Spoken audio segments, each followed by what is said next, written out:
Hello, welcome to another episode of Question of the Week. This week's question is, when using a ventilator and not breathing through your nose, do you get a runny nose from colds? How do you blow your nose? RG.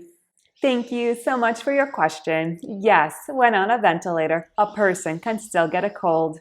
The cold will affect the person's respiratory tract, including the nose. The nose may produce excess mucus. To blow one's nose, air must be pushed through the nostrils. This requires the person to have muscle strength to breathe out.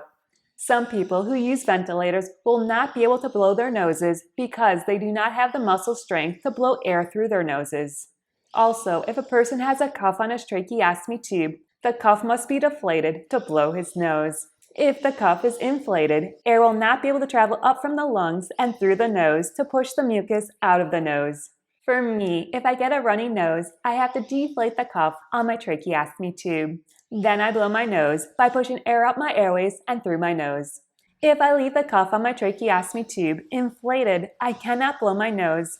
It can be very frustrating when my nose runs. I have to keep the cuff on my tracheostomy tube deflated so I can blow my nose. But when I leave the cuff on my tracheostomy tube deflated, I am not receiving full respiratory support from my ventilator. I have to use a lot of energy to breathe, which makes me very tired. Thankfully, I've had only 1 or 2 colds which involved having a runny nose since getting my tracheostomy tube. Thank you so much for your question. And remember, if you have a question, you can leave it in the comments below this video or submit it to me via Facebook, MeWe, or email. Thank you so much for joining me. I hope you have a great day and a wonderful week. Bye-bye.